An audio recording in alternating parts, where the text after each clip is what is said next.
दोस्तों अगर आपका पासपोर्ट बना हुआ है या आप बनवाने की सोच रहे हैं तो आपको ये नए नियम जरूर जान लेने चाहिए। विदेश जाना अब आसान होगा क्योंकि सरकार की तरफ से पासपोर्ट के लिए कुछ न्यू रूल्स लागू किए गए हैं। इसके अलावा एक नियम ये भी आपको जानना चाहिए कि अगर आप विदेश यात्रा पर गए और उस समय आपका पासपोर्ट खो गया तो आपको क्या करना चाहिए। वहीं अब अगर आप नया पासपोर्ट बनवाते हो तो आपको पासपोर्ट ऑफिस के भी चक्कर नहीं लगाने पड़ेंगे क्योंकि देश में कई जगहों से पासपोर्ट फ्रॉम होम तक बनवाने की सुविधा शुरू हो चुकी है। और एक अच्छी खुशखबरी है, पुलिस की नेगेटिव रिपोर्ट के बावजूद भी आपका पासपोर्ट बन पाएगा। हाईकोर्ट की तरफ से एक नया आदेश जारी किया गया और मिनटों में अब आप घर बैठे ही पासपोर्ट के लिए अप्लाई कर पाएंगे। केंद्र सरकार की तरफ से ये भी बड़ी सौगात दी गई है, मतलब पासपोर्ट बनवाने की सुविधा आपको घर पर ही मिलेगी। स्लॉट बुक करने के लिए मोबाइल वैन भी आएगी। आपको पासपोर्ट बनाने के लिए पासपोर्ट ऑफिस नहीं जाना पड़ेगा, गोते नहीं लगाने पड़ेंगे। तो ये कई सारे नए अपडेट जानेंगे पासपोर्ट को लेकर। टोटल 5 नए नियम, न्यू रूल्स एंड रेगुलेशंस जो कि इस साल 2025 से लागू हो चुके हैं। देश के हर एक आम आदमी, आम नागरिक को जरूर जान लेने चाहिए। चलिए दोस्तों बिना टाइम वेस्ट किए सीधे एक एक करके 5 नए नियम देख लेते हैं। पहला तो ये अपडेट देखिए आप, पासपोर्ट को लेकर हाल ही में हाईकोर्ट की तरफ से एक नया फैसला सुनाया गया जिसमें कहा गया कि पुलिस की नेगेटिव रिपोर्ट के बावजूद भी आपका पासपोर्ट बन पाएगा। जी हाँ, राजस्थान हाईकोर्ट ने एक केस की सुनवाई करते हुए कहा कि नेगेटिव पुलिस रिपोर्ट किसी भारतीय नागरिक को पासपोर्ट से वंचित करने का कोई आधार नहीं है। हाईकोर्ट ने ये भी कहा कि पासपोर्ट अथॉरिटी रिपोर्ट मानने के लिए बाध्य नहीं है, बल्कि खुद स्वयं के विवेक से ये फैसला करें। अदालत ने ये स्पष्ट किया है क्योंकि पासपोर्ट अधिनियम 1967 के प्रावधान पासपोर्ट प्राधिकरण को पासपोर्ट जारी करने से पहले जांच करने की अनुमति देते हैं। तो इसीलिए वह यात्रा दस्तावेज चाहने वाले व्यक्ति के पिछले इतिहास के संबंध में पुलिस सत्यापन रिपोर्ट मांग सकता है। लेकिन पुलिस वेरिफिकेशन की रिपोर्ट अगर नेगेटिव भी आती है तो भी मतलब किसी नागरिक को पासपोर्ट से वंचित नहीं किया जा सकता है। जस्टिस अनूप कुमार ढांड की पीठ ने इस बात को लेकर यह बड़ा फैसला सुना है। ठीक है, वैसे हाईकोर्ट की बात हो रही है तो एक और फैसला देख लीजिए आप कि बच्चे की कस्टडी रखने वाला अकेला पेरेंट भी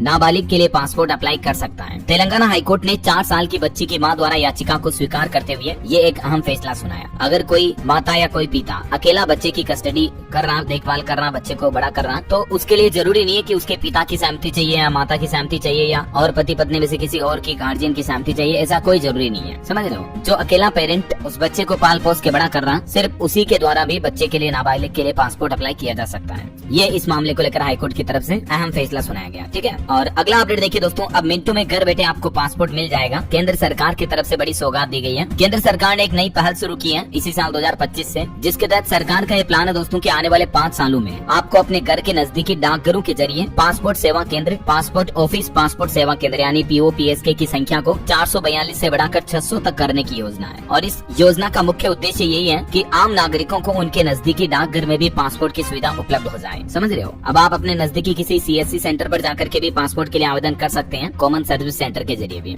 और इसके लिए बाकायदा डाक विभाग और विदेश मंत्रालय MEA यानी मिनिस्ट्री ऑफ एक्सटर्नल अफेयर्स के बीच एक समझौता MOU साइन भी हुआ है, जिसके तहत 2028-29 तक ये सरकार का प्लान है। पूरे देश भर में पासपोर्ट सेवा केंद्रों की संख्या बढ़ाई जाएगी पोस्ट ऑफिस के जरिए। ठीक है, पहला अपडेट तो ये हो गया। इसके अलावा दूसरा अपडेट देखिए आप कि पासपोर्ट बनवाने की सुविधा अब आपको घर पर ही मिल पाएगी। स्लॉट बुक करने के लिए मोबाइल वैन भी आएगी। जी हाँ, इस नई सुविधा के बाद तो आपको किसी नजदीकी पासपोर्ट ऑफिस या डाकघर तक, कार्यालय तक जाकर चक्कर लगाने की भी जरूरत नहीं पड़ेगी। समझ रहे हो? ये सुविधा दोस्तों अभी फिलहाल कुछ राज्यों में शुरू की गई है, जैसे उत्तर प्रदेश, बरेली वगैरह में इस सुविधा की शुरुआत की गई है। और भी यूपी के 13 जिलों में पासपोर्ट संबंधित इन सेवाओं को बढ़ावा दिया जाएगा। और यूपी की ही तरह ये सुविधा उत्तराखंड में भी शुरू की गई है, जहाँ अब आपको पासपोर्ट बनवाने के लिए पासपोर्ट ऑफिस के चक्कर नहीं काटने पड़ेंगे। उत्तराखंड के देहरादून में भी इस तरह की मोबाइल वैन सेवा शुरू की गई है। मतलब गाड़ी आएगी आपके घर तक और उसके जरिए आप घर बैठे ही पासपोर्ट अप्लाई कर पाएंगे। आपको कहीं पासपोर्ट ऑफिस में नहीं जाना पड़ेगा। ठीक है ना? इसके अलावा पासपोर्ट से जुड़े डॉक्यूमेंट को लेकर भी कुछ नए नियम लागू किए गए दोस्तों। अब वोटर ID के बिना भी आपका पासपोर्ट बन जाएगा। बस ये 3 दस्तावेज यानी डॉक्यूमेंट आपको अपने साथ में रखने हैं। अच्छा, अभी तक मौजूदा नियम के मुताबिक दोस्तों अगर आपको तत्काल पासपोर्ट के लिए अप्लाई करना है ना, तो 13 तरह के अलग अलग दस्तावेज यानी डॉक्यूमेंट देने होते थे। तो ये डॉक्यूमेंट काफी ज्यादा थे, लोगों को काफी कठिनाई भी आती थी। लेकिन अब पासपोर्ट के दस्तावेजों की संख्या को कम करके पासपोर्ट बनवाना आसान कर दिया सरकार ने। 18 साल से ज्यादा उम्र के लोगों को तत्काल पासपोर्ट बनवाने के लिए अब केवल ये 3 दस्तावेज यानी 3 ही डॉक्यूमेंट देने पड़ेंगे। और इन 3 डॉक्यूमेंट में ये शामिल है दोस्तों, एक तो आधार कार्ड, एक पैन कार्ड और आपका फोटो पहचान पत्र। बस ये 3 डॉक्यूमेंट चाहिए। इसके अलावा कुछ और मैंडेटरी डॉक्यूमेंट होंगे, जैसे राशन कार्ड, शैक्षणिक संस्थान द्वारा जारी छात्र का फोटो पहचान पत्र भी अनिवार्य होगा अगर 18 साल से कम आयु वाले कोई तत्काल पासपोर्ट के लिए आवेदन करते हैं तो। ठीक है, बाकी अगर आपका ड्राइविंग लाइसेंस नहीं है, बैंक पासबुक भी नहीं है, तो उसके बिना भी आपका पासपोर्ट बन जाएगा। ये डॉक्यूमेंट की अनिवार्यता को भी समाप्त कर दिया। इन डॉक्यूमेंट की बाध्यता अब नहीं रहेगी। वोटर ID, बैंक पासबुक वगैरह ये पहले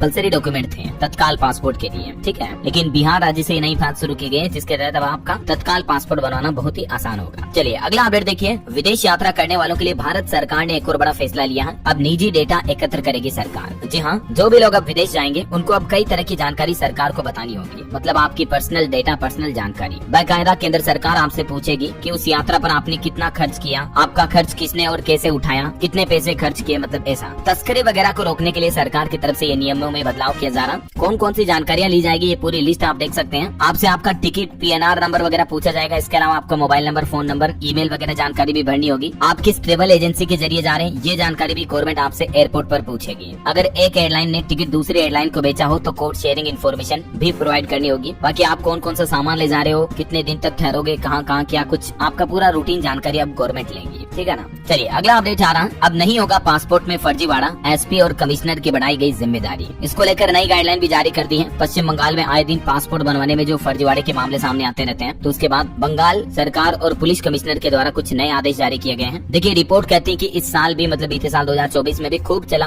फर्जी वीजा और पासपोर्ट बनाने का खेल। IGI एयरपोर्ट यानी इंदिरा गांधी इंटरनेशनल एयरपोर्ट ने भी 203 से ज्यादा एजेंट ऐसे पकड़े जो कि लोगों के फर्जी पासपोर्ट, वीजा वगैरह इस तरह के डॉक्यूमेंट बनाते थे। पंजाब, दिल्ली, पश्चिम बंगाल समेत कई राज्यों में नकली वीजा और पासपोर्ट बनाने की फैक्ट्रियों तक का भंडाफोड़ हुआ, समझ रहे हो। तो ऐसे उठे गए बदमाशों से आप सावधानी रहें। और बाकी पासपोर्ट मामले में बंगाल के DGP भी बोले कि वेरिफिकेशन के लिए पुलिस जिम्मेदार नहीं है। पासपोर्ट मामले पर प्रेस कॉन्फ्रेंस के दौरान राज्य पुलिस के DG ने, जिनका नाम राजीव कुमार है, उन्होंने जोर देते हुए कहा कि पुलिस पासपोर्ट एड्रेस के सत्यापन के लिए जिम्मेदार नहीं है, बल्कि ये कार्य पासपोर्ट प्राधिकरण के अंतर्गत आता है। तो ये भी पासपोर्ट को लेकर एक आदेश है। इसके अलावा देखिए आप भारत के पासपोर्ट के लिए एक और अच्छी खबर आई है। भारत के पासपोर्ट की रैंकिंग ग्लोबल लेवल पर बढ़ी है। अभी दुनिया के इन 124 देशों में अब सफर करना और आसान होगा। दरअसल पासपोर्ट रैंकिंग में सुधार के बाद अब कई देशों की यात्रा करने के लिए आपको वीजा लेने के लिए ज्यादा मशक्कत नहीं करनी पड़ेगी, क्योंकि दुनिया में हमारे पासपोर्ट की वैल्यू बढ़ी है। अब ये लिस्ट आप देख सकते हैं। ये 58 ऐसे देश हैं जहां ई वीजा की फैसिलिटी भी शुरू हो चुकी है, जिनको भारतीय भी ले पाएंगे। ऑनलाइन ही आप घर बैठे ई वीजा के लिए अप्लाई कर पाएंगे, ठीक है। इसके अलावा इन और 26 देशों ने भी वीजा फ्री फैसिलिटी शुरू कर दी है, जिसमें शामिल है दोस्तों Thailand, Bhutan, Nepal, Mauritius, Malaysia, Kenya, Iran. इन देशों में अगर आप यात्रा करते हो तो आपको कोई वीजा लगाने की जरूरत नहीं पड़ेगी, वीजा फ्री एंट्री मिलेगी आपको। बाकी ये 40 ऐसे देश हैं जहां वीजा ऑन अराइवल की फैसिलिटी भी मिलती है। आप वहां पर जाकर के भी वीजा ले सकते हैं एयरपोर्ट पर लैंड होने के बाद। अभी दुनिया की बात करें दोस्तों तो भारत का पासपोर्ट कितना ताकतवर है, इसको लेकर रैंकिंग लिस्ट सामने आई है, जिसके तहत दोस्तों अभी दुनिया भर में सिंगापुर का पासपोर्ट सबसे मजबूत है, जबकि पाकिस्तान जो कि हमारा पड़ोसी देश है उसका पासपोर्ट सबसे कमजोर है। भारत की बात करें तो भारत हेनले पासपोर्ट इंडेक्स में 83वें नंबर पर पहुंच चुका है, जो कि भारत के लिए एक अच्छी बात है। ये 5 देश दूसरे नंबर पर है। कुछ छोटे देशों की बड़ी हैसियत है क्योंकि उनका पासपोर्ट रैंकिंग काफी स्ट्रॉन्ग है। जिस देश का पासपोर्ट दोस्तों जितना स्ट्रॉन्ग होता है ना, उस देश के नागरिकों की वैल्यू, उस देश की करेंसी वैल्यू, GDP वगैरह काफी अच्छी होती है। कहने का मतलब कई सारे फैक्टर्स होते हैं इसमें, लेकिन उस देश की गुडविल अच्छी मानी जाती है ऐसा। चलिए अगला अपडेट देखिए। केंद्र सरकार ने हवाई यात्रियों को बड़ी खुशखबरी दी है। अब एयरपोर्ट पर भी आपको सस्ता खाना, चाय, कॉफी वगैरह मिल पाएगी। जी हाँ, अभी आपको पता होगा एयरपोर्ट पर अगर अपन चाय वगैरह पीते हैं तो 100-200 रुपए इतनी महंगी चाय मिलती है। पानी की बोतल भी काफी महंगी मिलती है, राइट। लेकिन अब एयरपोर्ट पर खाने पीने की चीजें आपको 60 से 70% तक सस्ती मिलेगी। जो 200 रुपए की चाय आती है ना, उसको अब आप मात्र 60 रुपए में ले पाएंगे, क्योंकि केंद्र सरकार एयरपोर्ट पर इस तरह के इकोनॉमी जोन बनाएंगी। एक जोन में 200 पैसेंजर्स तक के बैठने की क्षमता होगी। तो इसकी शुरुआत ऑलरेडी हो भी चुकी है। देश के कुछ राज्यों में एयरपोर्ट पर ये नई सुविधा शुरू भी हो चुकी है।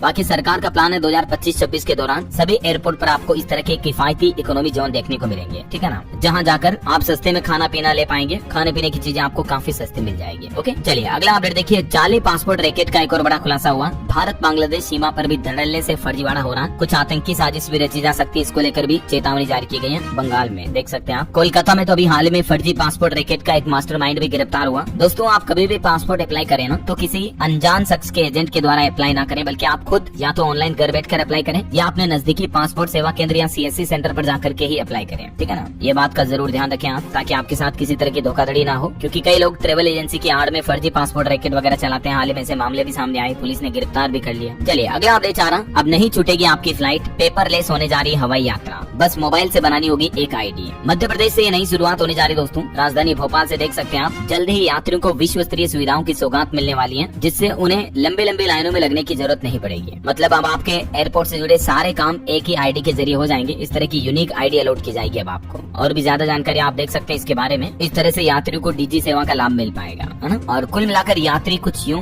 बिल्कुल पेपरलेस तरीके से आप हवाई यात्रा कर पाएंगे। आपको किसी तरह का कोई फिजिकल कागज वाला डॉक्यूमेंट साथ में रखने की जरूरत ही नहीं पड़ेगी। जाएगी। धीरे धीरे देश भर के दूसरे राज्यों के एयरपोर्ट पर भी नई सुविधाएं शुरू की जाएगी। और इसके अलावा सरकार ने एक और नोटिस भी जारी किया कि घरेलू और अंतर्राष्ट्रीय यात्रा अगर आप कर रहे हो तो अलग अलग तरह के ट्रेवल के लिए अलग अलग इंश्योरेंस प्लान आपको लेने चाहिए। बीते कुछ महीनों के दौरान आपको पता होगा हाल ही में कई सारी फ्लाइट्स को बम से उड़ाने की पोली धमकियां भी मिली थी। तो ऐसे में दोस्तों अगर आप जब भी फॉरेन टूर पर जाते हो या कहीं बाहर हवाई यात्रा कर रहे हो तो आपको ट्रेवल इंश्योरेंस जरूर लेना चाहिए, है ना। और एक नया आदेश ये जारी हुआ, जो उत्तर प्रदेश अयोध्या में हमारा राम मंदिर है उसके ऊपर हवाई जहाज नहीं उड़ पाएंगे। एविएशन सेफ्टी के लिए यहाँ अलग से टावर भी बनाया जाएगा। बिजली से बचाने के लिए कॉपर वायर भी लगाए जा रहे हैं मंदिर के ऊपर, ठीक है। और दिल्ली एयरपोर्ट के नाम पर भी एक बड़ी उपलब्धि हासिल हुई। 150 गंतव्यों को जोड़ने वाला ये देश का पहला हवाई अड्डा बन चुका है। दिल्ली का जो IGI एयरपोर्ट है ना, उससे अब आप 150 अलग अलग लोकेशन की फ्लाइट ले सकते हैं। वैसे हवाई जहाज को लेकर एक इंटरेस्टिंग जनरल नॉलेज की बात भी आपको बता दूं। दो भाइयों ने हवाई जहाज का आविष्कार किया था। खिलौने से भाइयों ने अपनी कल्पना को हकीकत में बदल दिया और फिर दुनिया के पहले हवाई जहाज ने कुछ यूं उड़ान भरी थी। इन भाइयों का नाम था दोस्तों राइट ब्रदर्स। अगर आप ज्यादा जानकारी राइट ब्रदर्स के नाम से इंटरनेट पर सर्च करोगे तो आपको मिल जाएगी। सबसे पहले इन दोनों ने ही कुछ इस तरह का एरोप्लेन हवाई जहाज बनाया था जिसने उड़ान भरी थी और इसी के मॉडल को आगे जाकर आधुनिक हवाई जहाज के रूप में कन्वर्ट किया गया। ये बात है 17 दिसंबर 1903 की। चलिए अगला ऑर्डर देखिए। बिहार में अटक गए 25,000 लोगों के पासपोर्ट। एक बड़ी वजह से ये पासपोर्ट अटके हैं और आप भी ये गलती ना करें वरना आपके भी पासपोर्ट बनाने में दिक्कत आ सकती है। वजह क्या समझिए जरा। ECR और नॉन ECR का अंतर समझना बहुत ही जरूरी है। पासपोर्ट बनाने के लिए इसे देख करके समझ करके ही आवेदन करें क्योंकि दोनों ही पासपोर्ट अलग अलग लोगों के लिए बनाए जाते हैं, समझ रहे हो। तो ये 25,000 लोग ऐसे थे जिन्होंने ECR से नॉन ECR में या नॉन ECR से ECR में आवेदन कर दिया। तो जो मजदूर वर्ग होते हैं वो ECR पासपोर्ट के लिए आवेदन करते हैं। हालांकि पोर्टल और मोबाइल ऐप दोनों के लिए एक ही है। ECR और नॉन ECR क्या है, अलग अलग कैटेगरी आप देख सकते हैं। उम्र वगैरह के हिसाब से सरकार ने एक कैटेगरी तय कर रखी है। तो आप भी जरूर अगर पासपोर्ट का ऑनलाइन अप्लाई करते हो या किसी के जरिए अप्लाई करवाते हो तो ये पॉइंट का जरूर ध्यान रखें वरना आपको पासपोर्ट में दिक्कत आ सकती है, ठीक है ना। अच्छा एक महत्वपूर्ण अपडेट कि अगर आप विदेश यात्रा करते हो, कहीं फॉरेन में गए और आपका पासपोर्ट खो गया तो आपको क्या करना चाहिए, क्योंकि फिर तो वहाँ की पुलिस आपको पकड़ लेगी एयरपोर्ट पर। तो आप बिना पासपोर्ट के फ्लाइट भी नहीं ले पाएंगे। तो पासपोर्ट खोने पर आपको सबसे पहले क्या करना चाहिए, आप जिस भी किसी कंट्री में हो नजदीकी पुलिस ऑफिस में जाकर शिकायत करें। यहाँ हर कंट्री में लगभग आपको भारतीय दूतावास यानी इंडियन एम्बेसी का सेंटर मिल जाता है। तो वहाँ आपको संपर्क करना है जिस भी देश में हो और वहीं उसी कंट्री से आपको नए पासपोर्ट या इमरजेंसी सर्टिफिकेट के लिए अप्लाई करना है। अगर आप किसी दूसरे देश में नए पासपोर्ट के लिए अप्लाई करते हो तो आपको ये कुछ डॉक्यूमेंट्स देने होंगे, आपके डेट ऑफ बर्थ का सबूत, पासपोर्ट खोने की जानकारी देने वाला हलफनामा वगैरह वगैरह, और एक इमरजेंसी सर्टिफिकेट बनवाना होगा। और फिर आपको वीजा के लिए भी दोबारा अप्लाई करना पड़ेगा क्योंकि आपका पासपोर्ट का पूरा वेरिफिकेशन सिस्टम वापस री-वेरीफाई किया जाएगा, ठीक है ना। तो ये आप ध्यान रखें जरूर अगर फॉरेन में कहीं पासपोर्ट गुम जाता तो। बाकी बहुत ही मैंडेटरी डॉक्यूमेंट है तो इसको संभाल कर रखें क्योंकि बहुत दिक्कतें आ जाती फिर इतने लफड़े होंगे 17 तरह के। उससे अच्छा तो आप पहले केयर करके रखो, समझ रहे हो। चलिए अगला बड़ा अच्छा अपडेट, नया नियम देखिए आप। अब दिव्यांग बच्चे भी हवाई जहाज से यात्रा कर पाएंगे। सरकार कराएगी पर्यटन स्थलों का भ्रमण भी। मध्य प्रदेश सरकार ये नई सुविधा शुरू करने जा रही है इसी महीने जनवरी से ही दिव्यांग बच्चों की भी हवाई यात्रा करवाने का। इसके अलावा सरकार का एक और प्लान देखिए आप। सस्ती उड़ान का लोगों को लाभ मिलता रहेगा। 10 साल में हवाई यात्रियों की संख्या हमारे देश में डबल तक हो चुकी है और हाल ही में तो केंद्र सरकार ने उड़ान योजना, उड़ान स्कीम जो है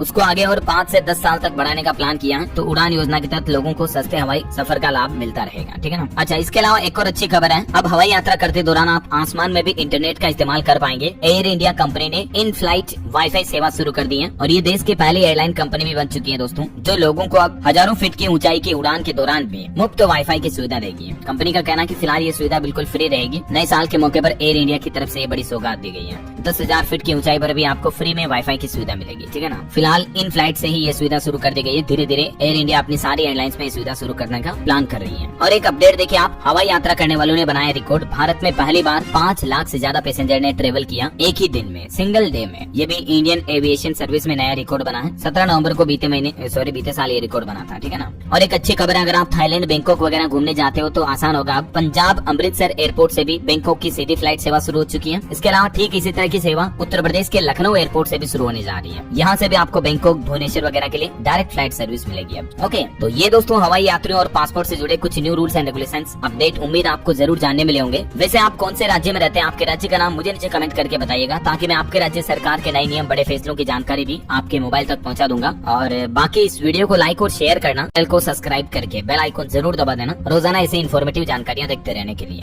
ओके, ख्याल रखिएगा अपने आप का, अपने परिवार का। मिलेंगे अगले नेक्स्ट अपडेट में, तब तक के लिए जय हिंद, जय भारत, वंदे मातरम।